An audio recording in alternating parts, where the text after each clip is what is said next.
Hi, everyone. We have a lot happening right now at 5, and it's loaded up here on the big board tonight. The Supreme Court now taking up the Defense of Marriage Act. Four top names weighing in on gay marriage. Also, right now, the details in an overnight shooting in Raleigh, plus dramatic images as homes sit near the edge of a massive mudslide. But we begin with breaking news, a plea offer in the Colorado movie theater shooting rampage. Lawyers for James Holmes have just offered to have him plead guilty and get life in prison. It's an attempt to avoid the death penalty.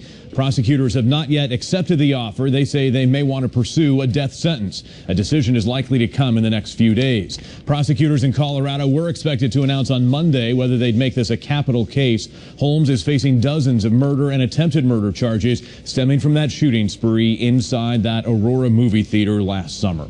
Also happening now, major developments happening now at the Supreme Court in Washington. The High Court indicating it might strike down the Defense of Marriage Act. That's the federal law preventing legally married gay couples from getting a range of federal benefits that right now go to straight married couples. Justice Anthony Kennedy joining four more liberal justices in raising questions about DOMA. Also happening now, North Carolina Senator Kay Hagan chiming in on gay marriage, the Democrat taking to Facebook to announce her support of gay marriage, something very few lawmakers have done publicly. Joel Brown right now in Raleigh. Senator Hagan is back from Washington. She's in the state, but her office telling us that she isn't available to go on camera. Hagan making national news this morning with this Facebook post revealing her support for gay marriage. It reads in part, "After much thought and prayer, I have come to my own personal conclusion that we shouldn't tell people who they can love or who they can marry." The statement comes with some political risk. Hagan's up for re-election next year and is already a top target for Republicans. Now she risks turning off more socially conservative voters. On the other side of the aisle, Republican Senator Richard Burr's office telling us that Burr continues to believe that the definition of marriage is a state issue. I'm Joel Brown, right now in Raleigh. We have a developing story right now in Raleigh. Police searching for the gunman who fired at two men in the Headingham neighborhood. One man shot in the leg. Ed Crump live right now in Raleigh. Steve, right now, no one is home at the house right over there where the shooting happened in the middle of the night, right there in that driveway. But one of the two men who was in the car spoke with Eyewitness News. He said he and a friend who lives in the home were eating a snack late last night in the car when two men approached, one carrying an assault rifle. He says the gunman, whom he didn't recognize, ordered them out of the car and began shooting. A bullet grazed his hand. Another hit his friend, 19-year-old Michael Bocock, in the leg. Bocock was treated and released from Wake Med. Police were back in the neighborhood this afternoon, but they aren't saying if the shooting was random or if they have a line on a suspect. I'm Ed Crump right now in Raleigh. New developments happening now in Durham as police search for a red pickup truck involved in a rolling gun battle near downtown. Now there are rising concerns in this newly revitalized community. Tamara Gibbs right now in Durham. Well, the incident has left nearby residents frustrated and some diners and shoppers in the downtown area on edge as bullets flew through the air. One man was shot in that rolling gun battle. Police won't comment on the victim's condition, and tonight the manhunt for the alleged gunman Christopher Eugene Hill continues. We've learned he was recently paroled on second-degree murder, released from prison just 2 years ago. Police say he fled the scene in a red pickup truck. Anyone with information is urged to give Durham police a call. I'm Tamara Gibbs right now in Durham.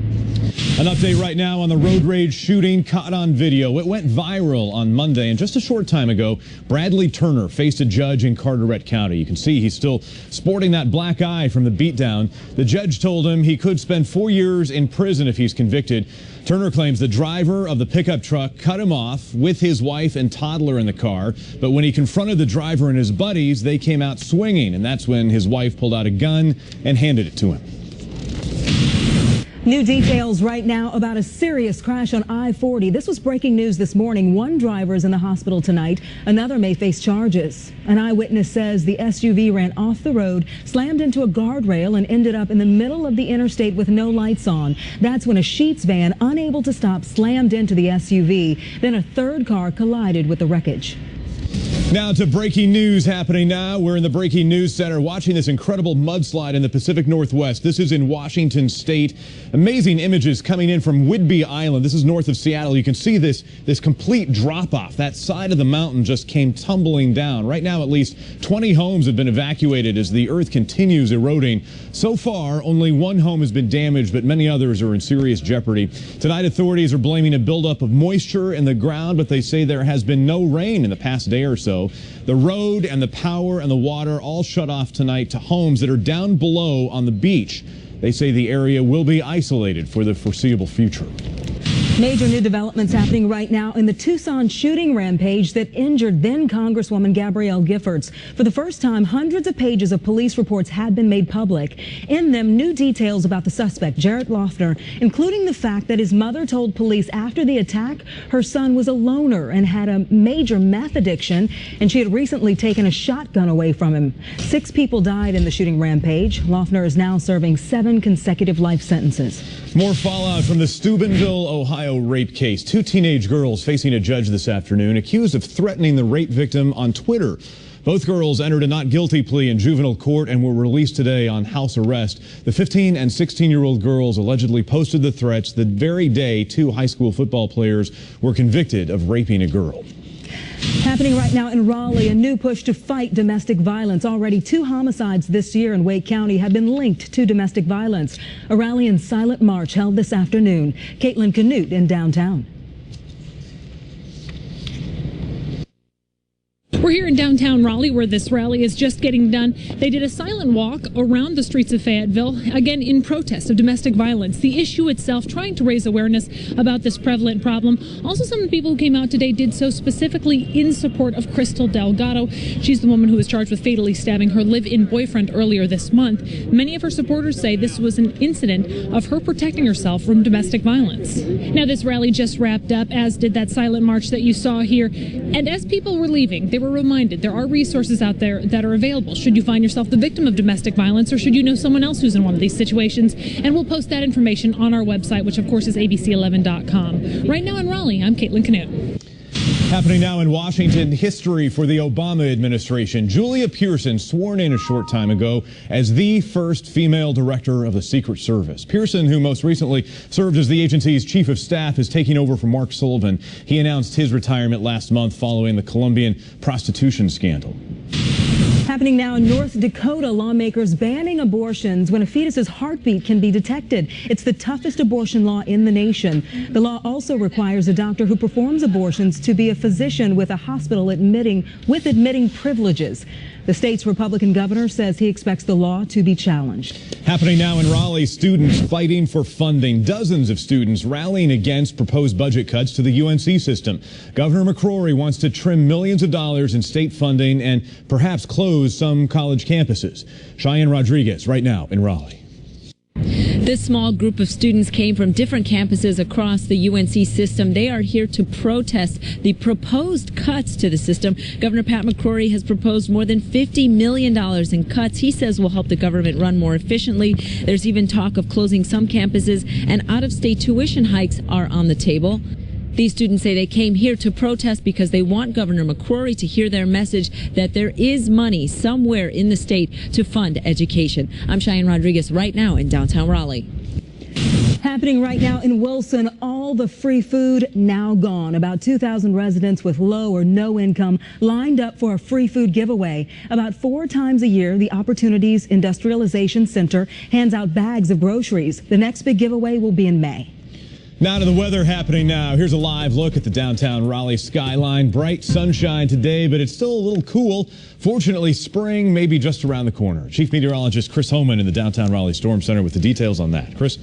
You're right, Steve. Unfortunately, it looks like we may do a U-turn by the middle of next week on that turn back into spring weather. We'll talk about that coming up in just a little bit. Let's concentrate on the sunshine out there. Our North Hills weather camera there, our first alert weather station. You see a few scattered clouds.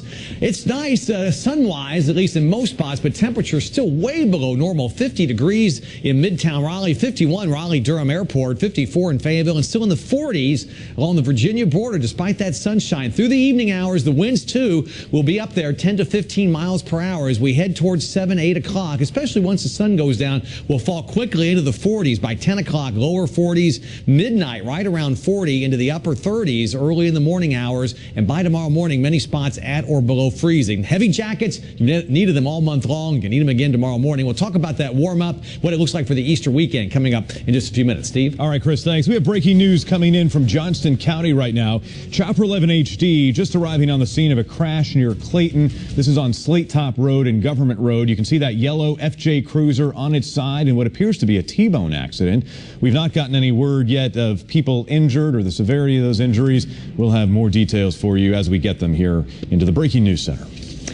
For the second straight day, the Supreme Court addressed the issue of same-sex marriage. Today, they heard arguments on the law that says marriage is only between a man and a woman. ABC's Tamon Bradley has the story. Today, 83-year-old Edie Windsor took her fight for marriage equality to the Supreme Court. Today is like a spectacular event for me. It's a lifetime kind of event.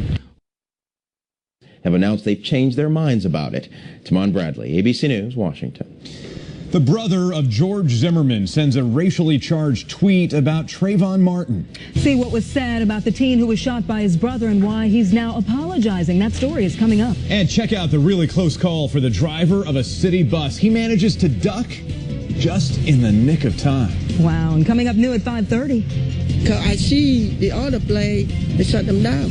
So I don't want they to come and take my equipment. You don't have to tell them twice. Owners of sweepstakes parlors that were open yesterday say they had to close overnight after seeing Cumberland County authorities raid these places on television. We'll have that story straight ahead. Thanks for